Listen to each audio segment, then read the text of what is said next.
Hello, guys, and welcome to the jwjacquet channel. If this is your first time of watching this channel, this is number one. I thank you, and I would highly recommend this channel as a channel for you to subscribe to, especially if you feel like this is for you and something that you can share with your friends, your family members, that you'll be able to help them down the line and down the road. With that, if all of you guys that are returning folks that are watching, I definitely thank you. Big thanks goes to every single one of you guys for returning and watching and continuously to watch with me. So, guys, I don't want to delay this any further. Why don't I get to talking about, what this video is about? This is with regards to leverage and understanding debt. the a lot of folks don't understand debt and don't understand the complication behind debt, so therefore they shy away from it. A lot of times also folks don't really get what the ins and out, what is leveraging and how the process going to purchasing their home or purchasing assets, and don't know what the bank is looking for. Then it becomes a frustrating situation. So a leverage ratio, which technically is leverage debt ratio, just means that it's just showing you how much debt to income that you actually have. So why don't we get to talk about that and get to see, exactly what's that entail and what's that about. And what it is, it indicates what's the percentage of the business or what's the percentage of yourself that is financed with creditors. And it also tells you, how many dollars that you actually have that's going towards creditors and how much that you actually have and retain to yourself. So technically, it's telling you the amount of debt to income ratio that you actually have. That's exactly what that is. Understanding debt, understanding ratio, understanding the power behind leveraging will help you to understand later on exactly how to approach certain things and how to deal with certain things. I'm gonna turn this a little bit just so you guys can see, the full me. All right. So, I have this picture down here. By the way, if you are watching this on TikTok, I would highly recommend for you to go to YouTube so you can see the full video, so you can see the images that I'm putting out there, so you could understand and see everything that's really out there, that you could get the full view, the full understanding. Because on TikTok, I'm speaking, but however, on YouTube, that's where the full video and all the explanation is.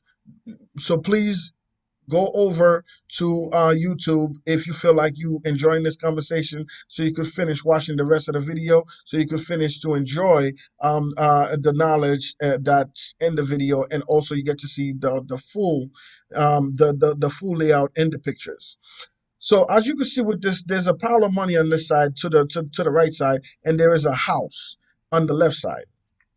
Let me explain this to you. The pile of money represents yourself. It represents you and your ability to work. It represents you, the ability to produce. It represents you and the ability to create revenue for yourself. A lot of folks don't see it that way. Earning an income is the biggest thing that you could actually have, and you could actually possess your ability to wake up and go earn an income, which is why they look at debt to income ratio on pretty much anything that you're going to do when it comes to getting a credit card, when it comes to buying a house, when it comes to buying a car. On the left side, however, oh, let me go back for a second. On the left side, you see this house. Let me explain the whole full picture for you. Say you want to purchase this house. However, you have some money saved up because there's going to be some, costs at the end that's associated with that. Don't worry, I will make another video which we speak where we could speak in detail exactly the process from point A to point Z. So you are the body that's trying to buy this house to the left, and you already have some money saved up, and you already went through the process. So you went to the bank. The bank awarded you $200,000. Now you have $200,000 and you want to purchase the house. The house is worth $200,000. Okay, process is going, no problem. Now at the end, when you're ready to finalize the purchase of the house, you put $40,000 into the home as equity. Here's where it comes to debt to income ratio, why it's so important. So now you have $40,000 tied up as assets into this house. What does that mean? Meaning that if you take this 200,000, you put 40,000 down. Now you have $160,000 of debt, $160,000 of liability. So you take this liability and you divide it by the 200,000, and then that's gonna minus this 40,000 you put in. as your assets. So now that gives you the number, which is 4. There's two different methods to this. I'll explain both methods to you at the end of the video, so stay tuned. So that's what that means. So that means every $1 you actually own as assets, you actually have $4 of debt. That's exactly what that means. Don't worry, like I said, I will make another video showing you guys exactly how the formula works and how to actually calculate it and how to actually use it and how to properly implement that so that you know exactly next time what is going on and what the banks are talking about and whoever's helping you, what they are saying. So let's go into the formula. As I had mentioned to you, there's two types of formula to use when it comes to debt to equity, debts to income, debts to assets. It's all one and the same. It's just different names. There's also different ways of using them. So they're not all one shoe fits all. You just got to know exactly what you're using it for so you could come down with the right formula. So we have debt to income is debt, excuse me, debt to income. So it's pretty much liability divided by owner's equity, right? Same thing once again, or you could choose to say total liability is divided by total assets minus total liability, which is what I just explained before. You take you take this you take this 160 and then you divided it by this 200,000 and then you minus your 160 by it again, so that gives you 40. Well, 4. Let's just stick to 4, meaning that every $1 you actually own in assets, you literally have $4 of debt that's tied into that. Okay, so two formulas. It's all about which one you really want to use and what you are using it for. No matter which way you go, you can't really get it wrong. Because if I would have done the same thing, I would have still had the same answer. If I would have said, okay, you know what, I want to divide my liability, which is this 160, by this 200,000. So at the end of the day, you would still wind up with the same answer.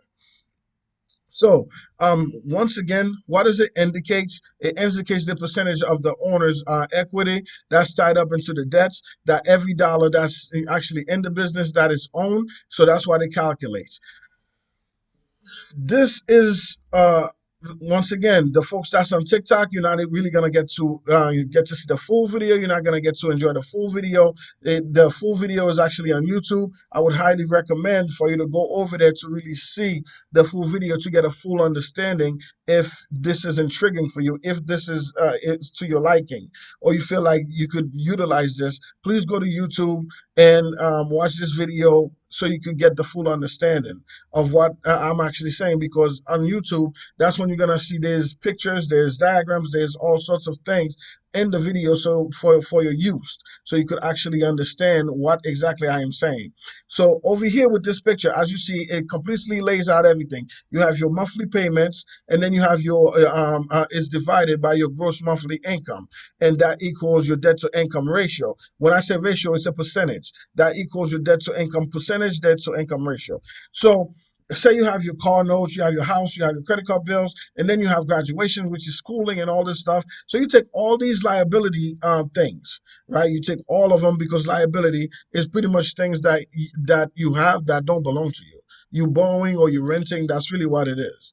And then you divide it by your gross income. Why is it your gross income and not your net income? Because your gross income is what tied into, before they take out all the taxes and everything else. So that's really the pure number before everything get calculated.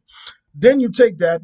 Once you divide the two, then you wind up with the percentage ratio. That tells you how many, for every dollar you actually own, how many dollars you actually have for debt that's attached to it. We don't really think of that, but that's something that we really, really should be thinking about. Reason being, it's super important to understand debt. It's super important to understand how to leverage properly. If you learn how to leverage properly, if you know how to leverage properly, then you could actually go and do things and build yourself and do better things. So, guys, like I said, Thank you for watching. Thank you for being here with me. If this is your first time, highly recommend you subscribe to the channel. If you are watching this on TikTok, head over to YouTube or wherever you're watching it. If it's not on YouTube, head over to YouTube so you could really get the full video and utilize it for your best use. And for the returning people, thank you guys so much. Thanks to every single one of you guys. I appreciate you guys, and I'll see you guys soon. And have a great one.